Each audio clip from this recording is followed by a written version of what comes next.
So as far as Miss Lexington goes, so if you're competing next month for Miss Kentucky, does that mean that you won Miss Lexington in February last year? So technically, it's just an application process. Okay. So you get interviewed and, you tell your whole life story, and then they choose your title.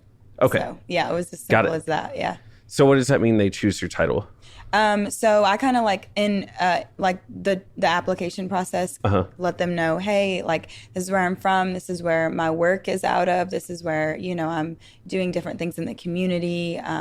This is what I'm passionate about, things like that. And then from there, they kind of take what you're doing and where you're at and make your title. Make it make sense. Miss Lexington that USA. Makes sense. Yeah. Cool. Yeah. So what does it do for you personally? Now that you're the reigning Miss Lexington, what does that mean for you personally and professionally?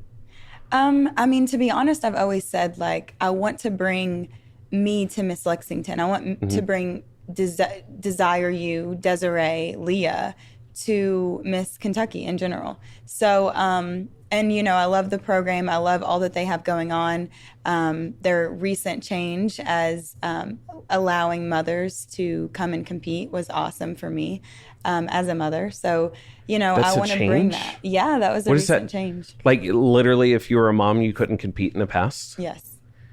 Why did that exist? I honestly have no idea. I went through the whole application process before and, got the call back to let them know that it wasn't going to be possible, or they let me know that it wasn't going to work out. And I was like, whoa, why? That's wild. Yeah, it was really wild. I don't even understand why that would make sense. Yeah, I don't either. I mean, yeah. I'm hoping that there's a good reason for that. Yeah. But I am grateful for the change. I'll say that. Great. And I'm grateful to be able to represent mothers in general. Yeah. So in this capacity. What do you think that means for mothers to be able to see somebody like yourself that is a mother be able to serve in this capacity? Yeah. I think it's great. As a mother, I was able to step back and watch the competition in recent years, and, I saw myself in each and every one of them. If not, whoa, you're doing big things. I would always think of myself like in that way, like, you're doing great things for the community. You love people, you do have all of the representation. I feel like, beauty and grace and all the different things, education. I've worked hard.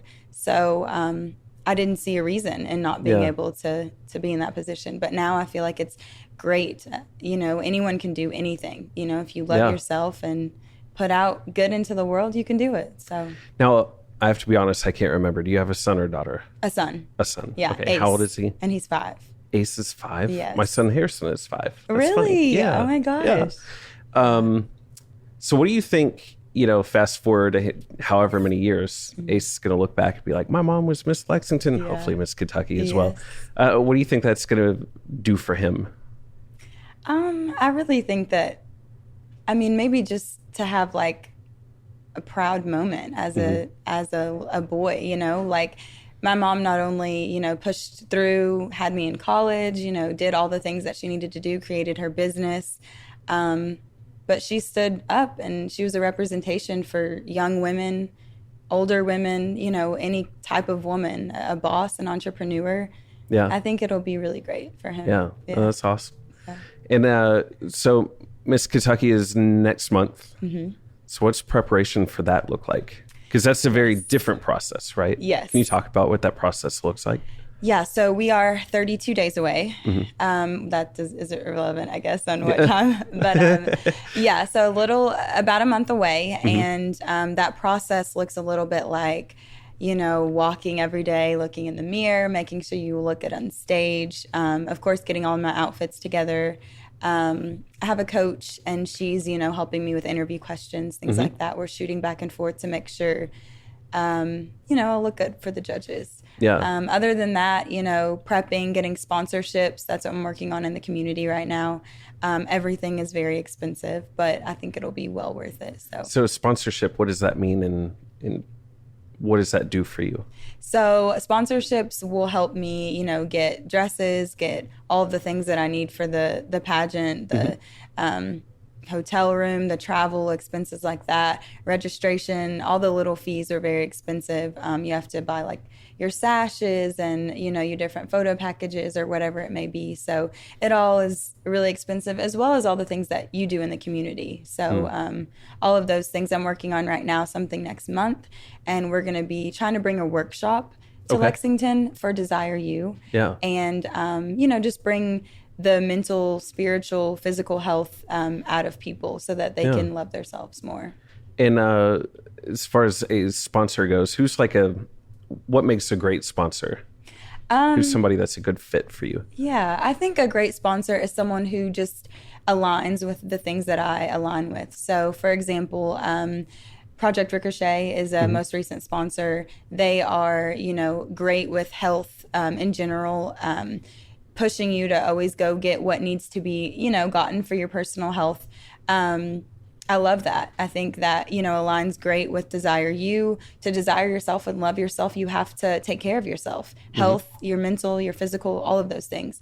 And, you know, in return, they support in a lot of ways. They put me out there and, you know, encourage the community to see what the things are that I'm doing. Miss Diane Minifield, she ran for circuit court judge. Yeah, she's great. Yeah, she's really great. She was a lot of fun to have in here and sit down and talk to. I loved that interview. That was really nice. So, Good. Yeah. So she, the Minifield Foundation is a sponsor. Also, I love how they give back to the community and, you know, just push things like that. So, yeah. Cool. Well, and you bring up Miss Minifield. What did that mean to you in November when she won? I mean, because you were a critical part of the campaign. Yes. You know, what did that do for you inside as, you know, having that success? Yeah. I mean, that was great. It really spearheaded a lot of my run also because, you know, once you get that kind of victory, it's just like, I can do anything. Yeah. You know, and working with her in my company, Cross Media, it was just a huge victory for us. It was really, really special. And especially somebody who came from, you know, such experiences and was able to connect with the community and really feel like, you know, I can see myself in that person. I can see that I'm trusted, you know, that you know, I entrust my life, you know, in a way in their hands because that's who you're voting for essentially is people who will make decisions based on you. Yeah. Well, and in that interview, I think it's really quick and easy to see how genuine and down to earth she is. Yeah. You know, hearing her story. So, yeah, that was you know, beautiful. What, as far as Cross Media goes, in associating yourself with a client, like, how do you align yourself with somebody? What are some of the things that matter to you whenever you potentially take somebody on? So in Cross Media, we definitely talk to the client and try to see what their desires are. I always go back to that word, but of course it's a play off my name. I love it. But yeah, I like to see like, what do you desire for your company? What is it that you maybe have seen or want to see on your pages, or what is your aura your theme that you want it to look like?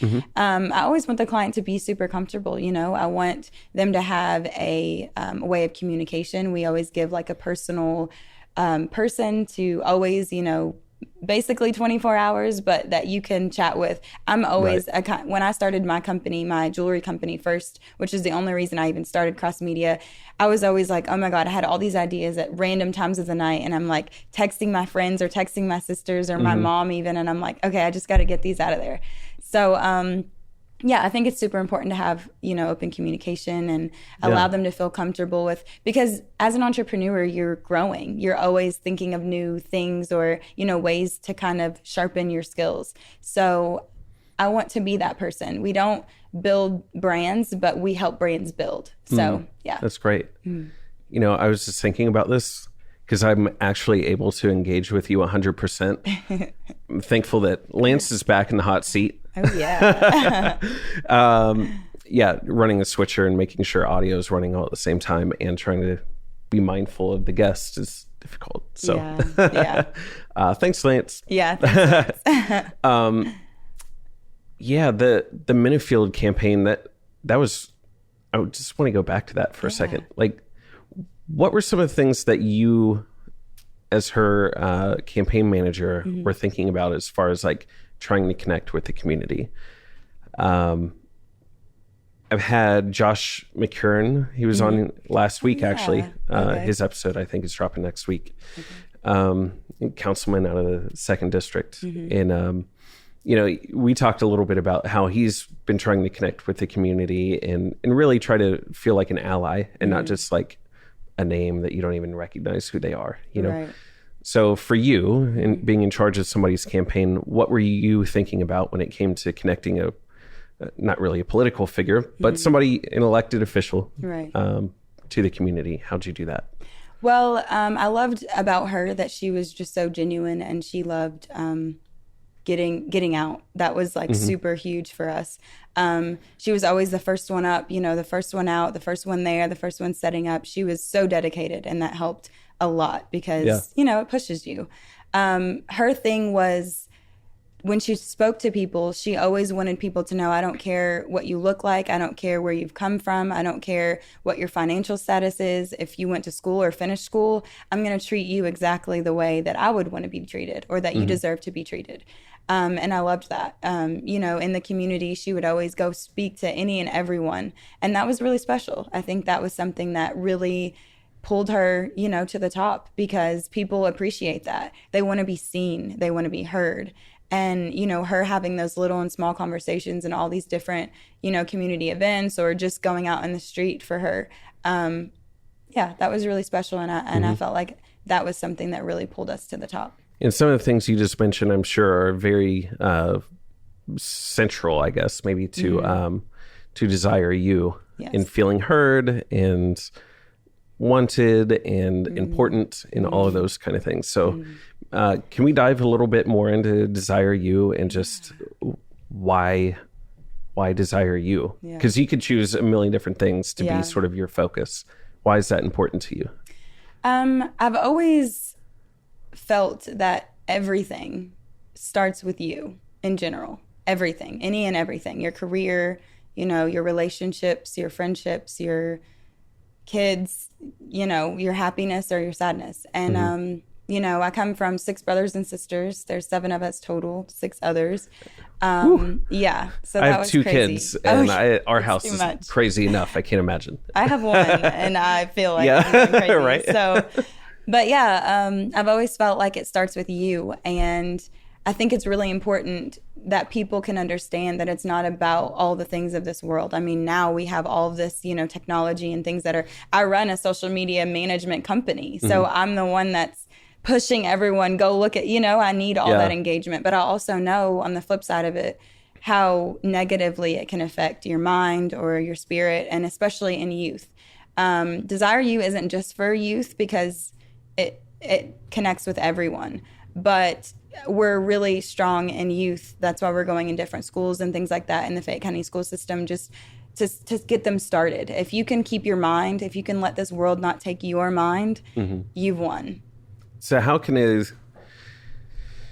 loaded question, I'm sure. Okay. But how can a parent, let's take me, for example. I have a 4-month-old and a 5-year-old. Okay. So for the 4-month-old, what can I do to help, set that groundwork today so that, she grows up with, the least distractions and, all the things, what I'm trying to ask. I would say, so with my son, I really always try to, as much as he's a mommy's boy, as much as I want to be on him and around him all the time, I really make it a thing to make sure that he knows all that he needs to do on his own. Independence is very important for him to know, how to get up and brush his teeth. They're 5 now. So get up and brush your teeth, put your clothes on. Like if mommy wasn't here, can you mentally sit there and figure things out for yourself? That's very important, because once you're capable, then you start to say, oh, okay, like I'm desiring myself because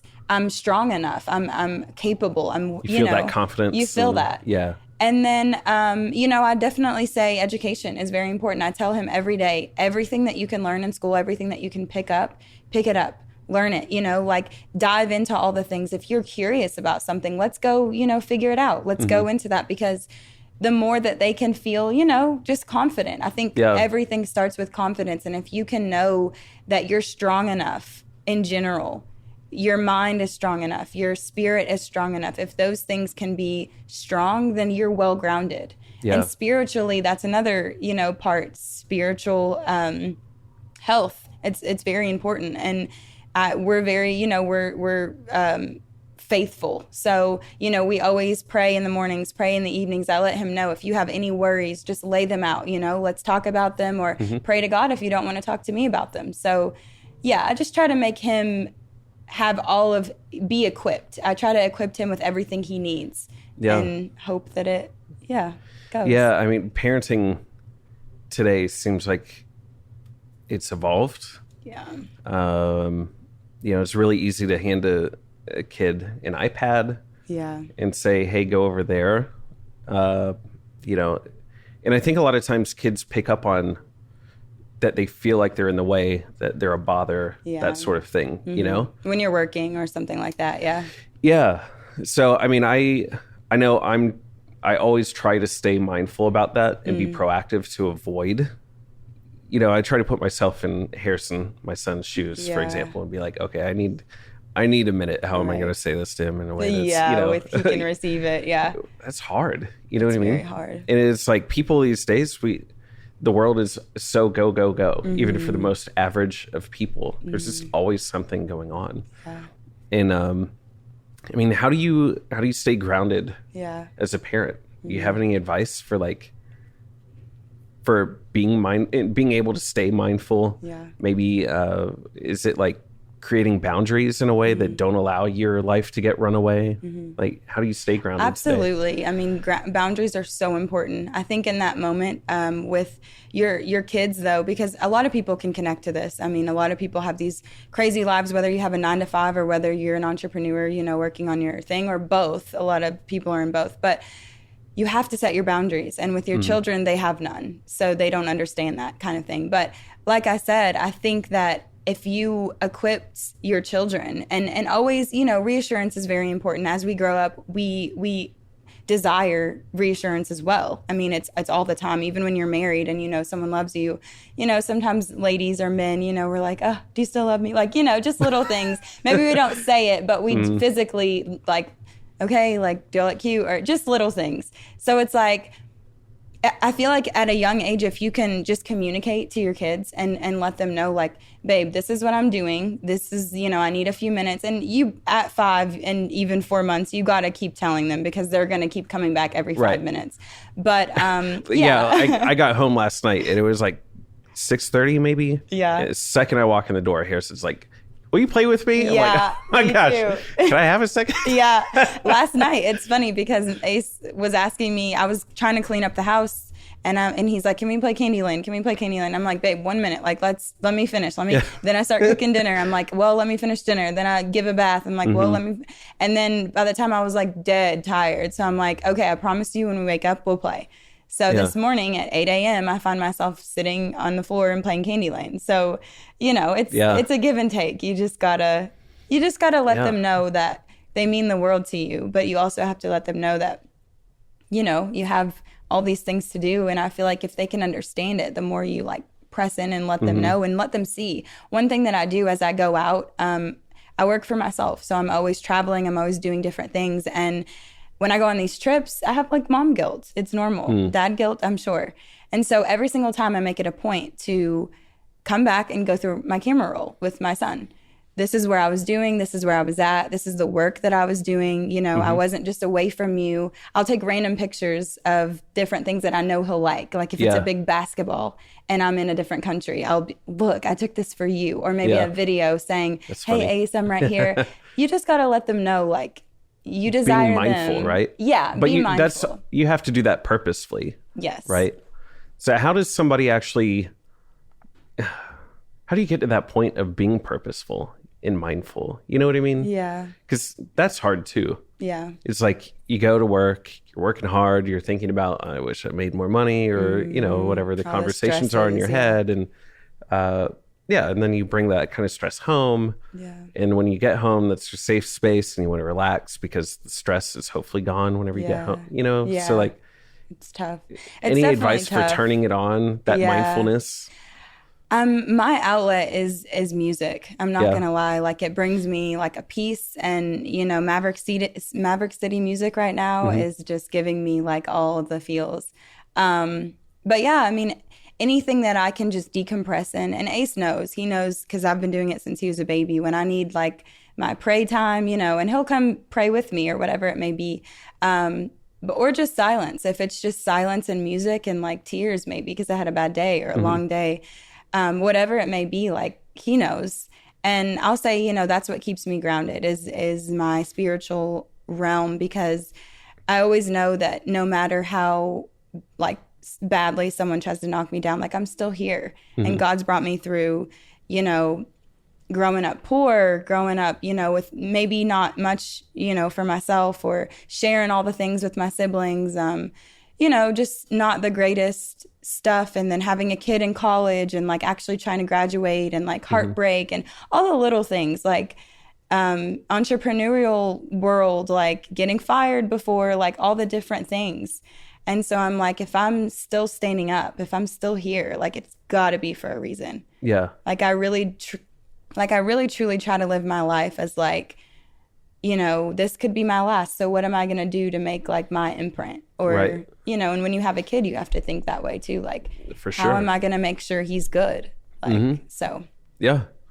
And you said something too about, you know, sort of letting Ace in on sort of the behind the scenes. And so I'm curious about that, because it seems like a lot of times as parents, you hear of like, what are they called? Like lawnmower parents or snowplow, like all these different versions of the same thing. But like trying to clear a path so your child doesn't have to go through the same struggles and stuff that you did. And a lot of that comes with shielding from certain things and not exposing them to certain things and letting them know that like, this is the situation, this is where we're at, you know? So I'm curious, what's your take on that? Yeah. Everything from talking money to, you know, you got to go to another country and do some work. You know what I mean? Like, do you have boundaries of certain things that maybe you won't share with Ace? Definitely I do. You know, as far as like money, I never let him know if there's a struggle. I mean, I'm sure one day hopefully there will be no struggle in Jesus' name, but it'll happen. But you know, I'm sure one day he'll be old enough to where he'll recognize different things if, you know, oh, we can't go out to eat today, or, you know, little things. But yeah, right now I do shield him from things that like aren't too necessary. You know, men, you know, single woman, like dating. No, I don't bring him in that world until one day maybe, you know, I feel like it's really important. Yeah, I mean, of course you want to like hide things from your child because they're just so innocent for the most part. Day by day, you know, they learn more, and it's just so beautiful the way that they talk and express like the things that, you know, they've come across during the day or whatever it may be. But yeah, you want to like just comfort them in the best way, like little things, exposing them to little things. So for example, one of my son's teachers is very sick right now. So this morning we were talking about her, and you know, I was just like, babe, I'm not sure if she'll be back because she's like, you know, getting really sick, and they hired new people. So, but I was like, you know, all we can do is just, you know, hope for the best for her, pray for her, you know, if you feel like you want to pray for her strength, or whatever it may be. But I had to talk to him about that. And that was kind of tough to say, like, sometimes people don't get better, you know, sometimes, you know, maybe you won't have your teacher. Like that's upsetting.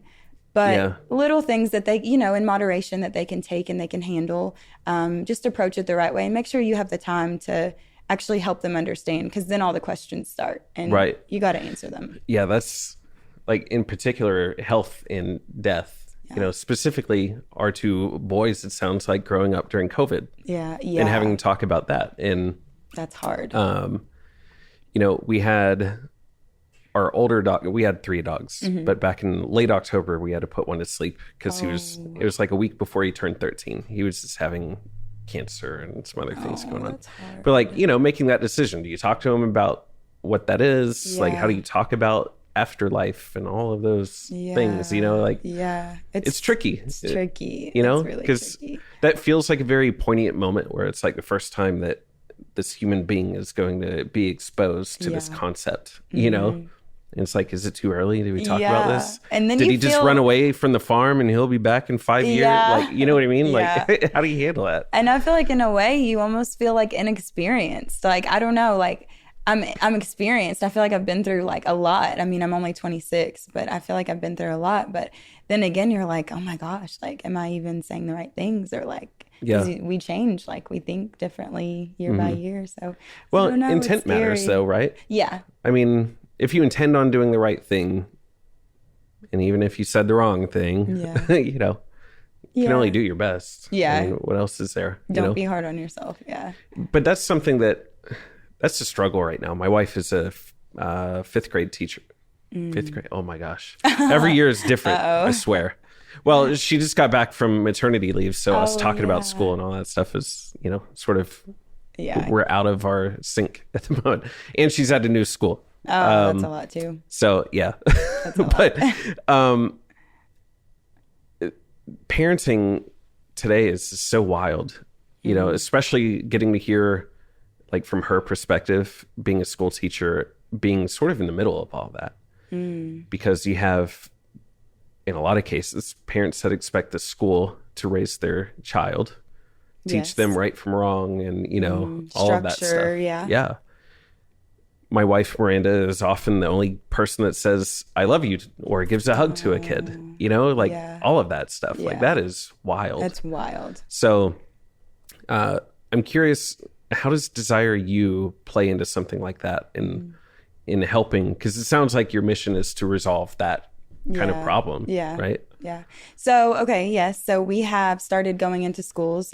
We went into Brenda Cowan Elementary first and read to preschool students. And that was like super beautiful.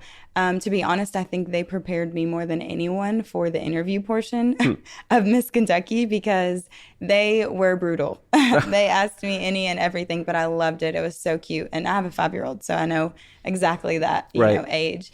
But that was super cool. We read a story about a cookie who basically thought he was a gingerbread man the whole time. And he ended up finding out he was a cookie, but it was like a plastic cookie or something like that. It was along those stories. But basically, he didn't know what he was his whole life. And then he found out. And it was just beautiful watching his journey or hearing his journey. And so at the end, we, you know, went into...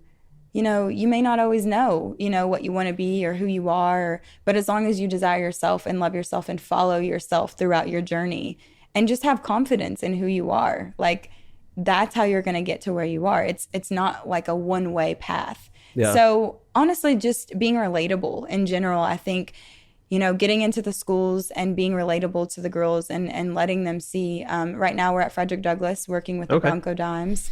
And they're a great, you know, group of girls who just want to find them and where they're going, you know, and I think that's so powerful and beautiful. And I just want to be, I have 2 younger sisters, so I just want to be kind of a light to those girls. I want to let them know, hey, I have all these resources, you know, I've jumped from here to here to here, you know, went to college at UK, worked in athletics there, you know, went to Keeneland, you know, did all these different things, entrepreneur and working now, a mom, like whatever it is that comes in your path, there's nothing that you can't handle. Whatever it is that steps foot in front of you, whatever tragedy or trauma that you may have, you can come out of it. There's nothing that can say that you can't go out of it but this world.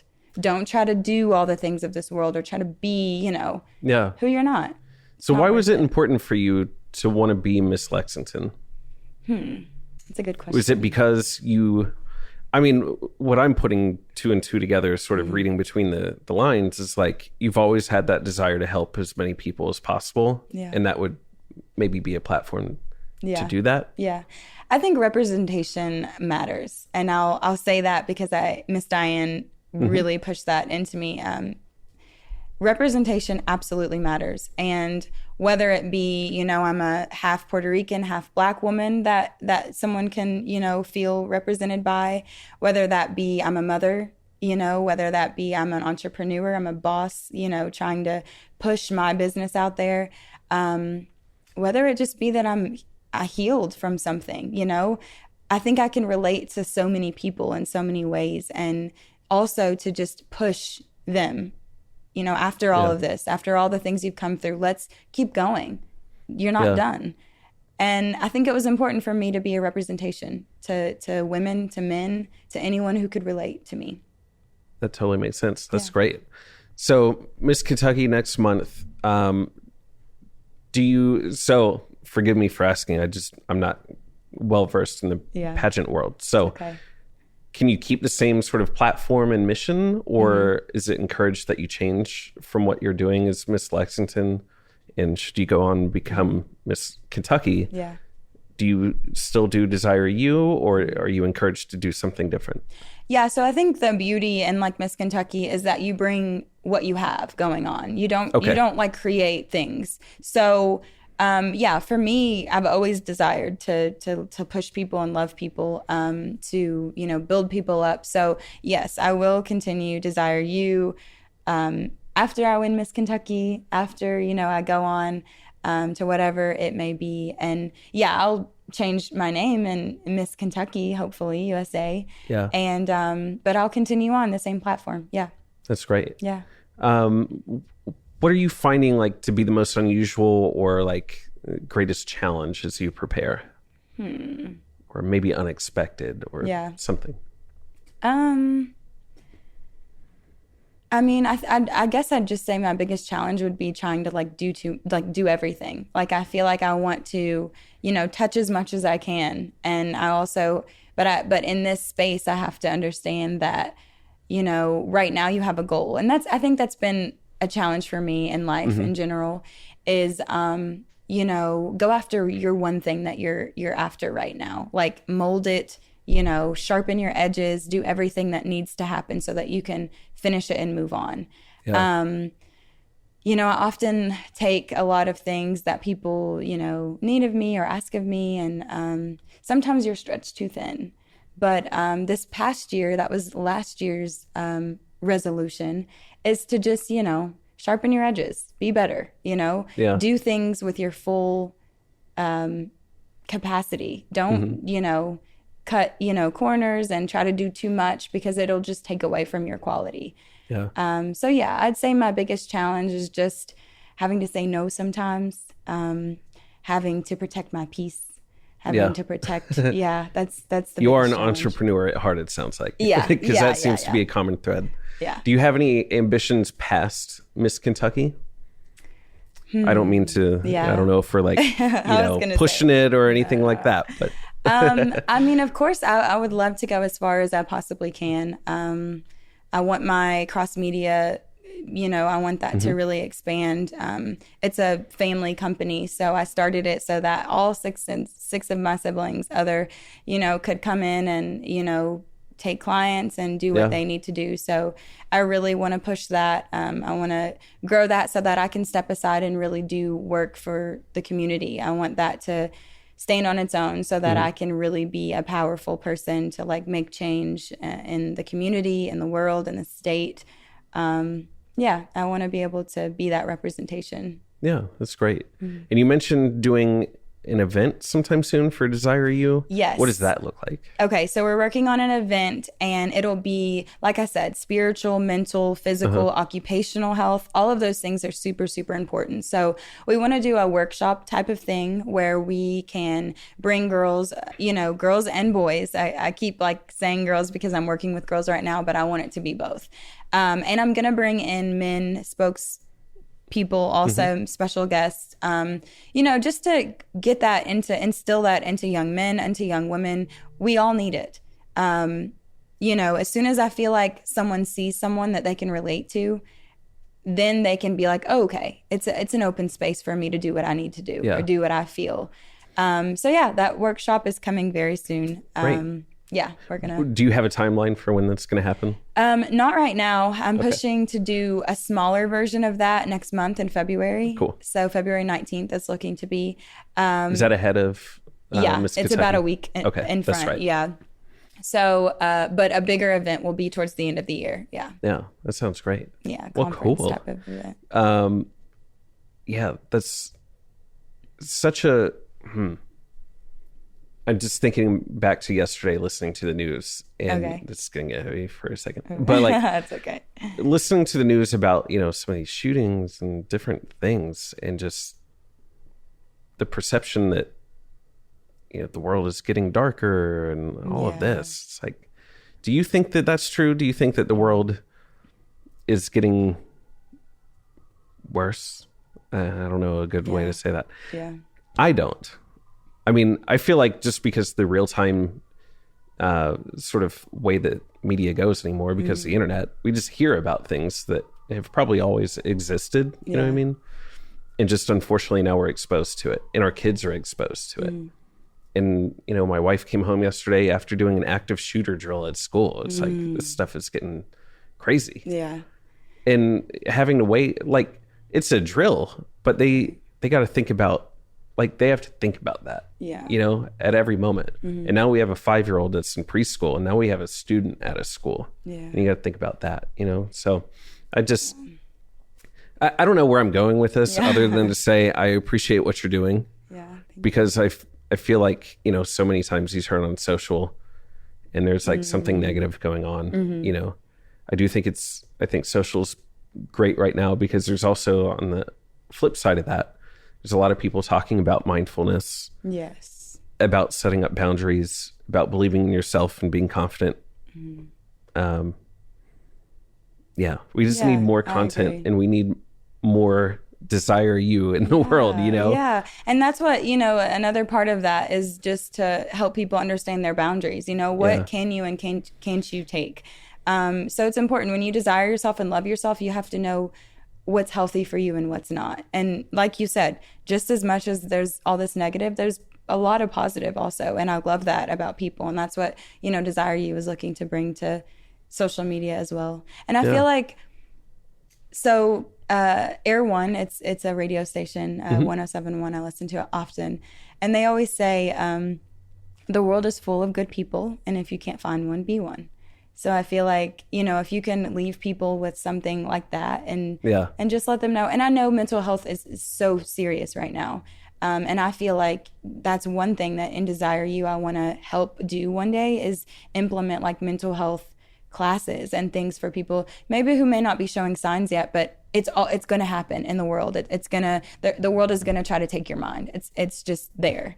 But I feel like, if we can set up a space for people to love themselves and understand what's normal and what's not. Because a lot of people, I think, are really, really hard on themselves when they maybe feel sad for a day, or, lose something, or, just little things. But it's very important to understand, like, it's okay. It's normal. Things are okay. Like, you can still push through. See, that's tough too, though.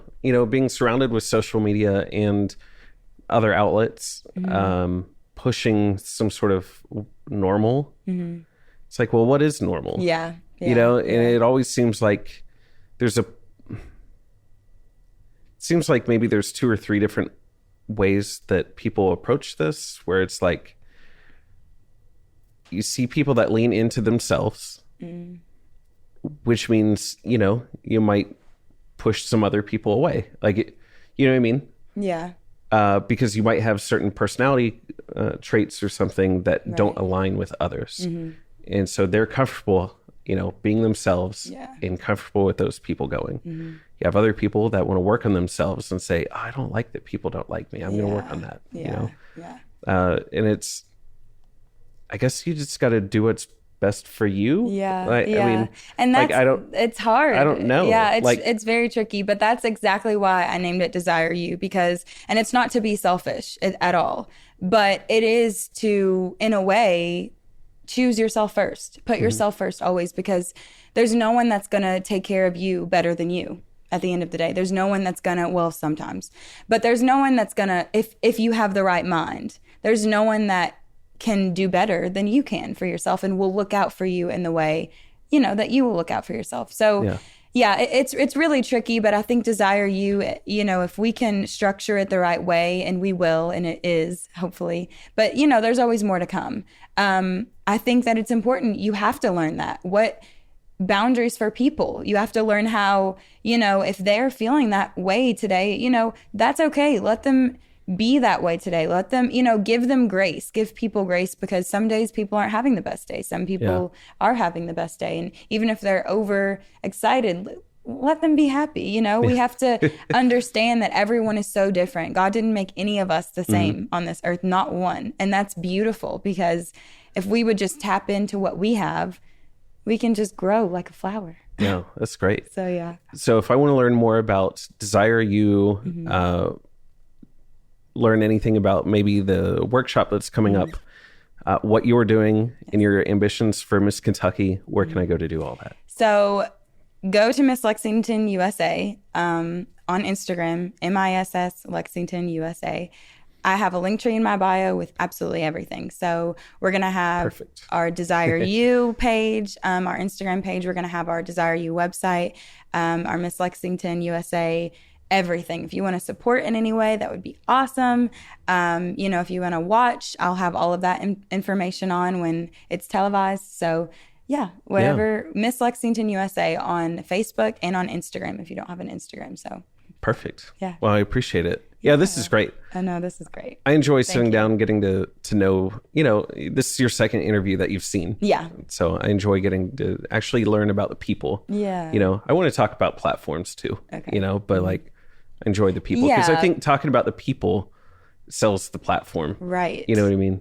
I agree. Yeah. That connection. That's what people, so it draws people in. Yeah, exactly. Yeah. So I appreciate you coming by this morning. Of course. Thank you for having me. I love everyone. Thank you. Well, and we'll have you back after your Miss Kentucky win. Yes, and we'll please. talk about what that looks like. Yeah, we'll do that. I'll have Perfect. more for you then. All right. Thanks. Right.